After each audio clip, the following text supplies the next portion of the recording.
दूसरी चीज, हमारे मुल्क के अंदर इसी तरह हमने सजा का निजाम फतावे की सूरत में दे दिया है कि फलाने का कत्ल वाजिब हो गया है। किसी का कत्ल वाजिब होना या ना होना, इसका फैसला ताजीरात पाकिस्तान के तहत हो सकता है और पाकिस्तान के कानून के तहत हो सकता है। कोई फर्द एक ऐसी मुमलिकत जो इस्लामी मुमलिकत, एक जमहूरिया मुल्क है, इस्लामिक रिपब्लिक ऑफ पाकिस्तान, उसके अंदर किसी शहरी को यह हक हासिल नहीं है वो किसी दूसरे शहरी के बारे में कत्ल का फतवा जारी करे। यह सिर्फ और सिर्फ इस्लामी रियासत या रियासत के इदारों का काम है कि वो ताजीरात या हद जारी कर सकें कि किसके लिए क्या सजा है। तीसरी बात, किसी भी रियासत के अंदर जिहाद डिक्लेयर करना इस्लामी मुल्क के अंदर, यह भी रियासत का हक है कि रियासत जहां असले के ऊपर, वायलेंस के ऊपर मोनोपोली रखती है, वहां यह रियासत का फर्ज है कि वो ये पॉलिसी बताए कि किसका कहां जिहाद वाजिब है और फर्ज है। ये किसी हर मोहल्ले में मस्जिद से फतवा जारी नहीं हो सकता। अगर ये जिहाद के फतवे हर मोहल्ले में और गांव में जारी होंगे तो हम तो एक मैदान जंग बन जाएंगे। तो अब वक्त आ गया है कि हम इस मुल्क के अंदर उन रुझानात की बेखुनी करें जिससे हमारी दाखिली सलामती को खतरात लाक हो सकते हैं। दुश्मन चाहते हैं कि हमें आपस में लड़ाएं, मुसलमानों को मुसलमानों से सिर फटवाएं, मुसलमानों के मुसलमानों से गर्दनें कटवाएं।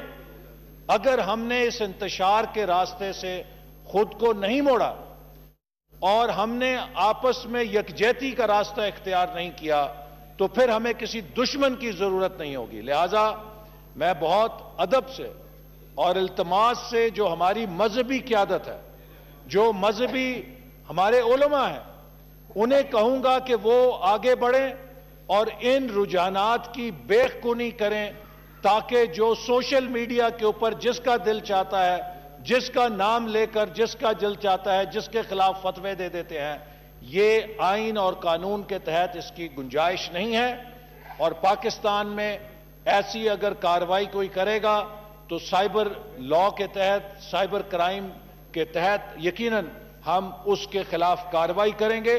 और मैं ये बात भी वाजे करना चाहता हूं कि हम सब अल्हम्दुलिल्लाह मुसलमान हैं।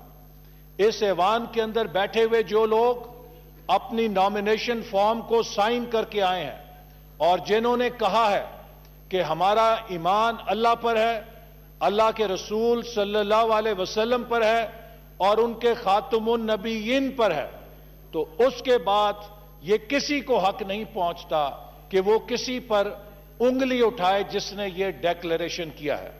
हुब्बे अल्लाह और हुब्बे रसूल की कोई फ्रेंचाइज नहीं है इस दुनिया के अंदर कि किसी के पास उसकी ठेकेदारी है कि अगर मैंने उससे सर्टिफिकेट नहीं लिया तो मेरा अल्लाह से ताल्लुक, मेरा अल्लाह के रसूल सल्लल्लाहु अलैहि वसल्लम से ताल्लुक जो है वो गैर मुसद्दका होगा। ये ईमान हर किसी का, उसकी बुनियाद है उसके वजूद की, और हर शख्स को अल्लाह ताला फरमाते हैं कि तुम मेरी तरफ चल के आओ, मैं तुम्हारी तरफ दौड़ के आऊंगा। तो ये इंसान का और खुदा का जब मामला है, और जब कोई इंसान ये कहता है कि मैं अल्लाह के रसूल सल्लल्लाहु अलैहि वसल्लम और उनके खातमुन नबीयीन होने पे ईमान रखता हूं, तो फिर हम में से किसी का यह फर्ज नहीं है कि हम किसी के हवाले से, इस ऐवान के अंदर से या ऐवान के बाहर से, ऐसे किसी शख्स के हवाले से फतावे जारी करें और नफरत करें और नफरत की परवान करें, चूंकि हम सियासत करना चाहते हैं। मजहबी जज्बात के ऊपर सियासत करना एक बहुत घनौना जुर्म है कि जिससे नफरत आप फैलाएं इस मुआशरे के अंदर। और अभी ये जो दहशतगर्दी का वाकया है, ये हमें याद दिलाता है कि हमें मुत्तहिद रहना है, एक कौम रहना है, हमें इत्तेहाद के साथ इस दहशतगर्दी को शिकस्त देनी है।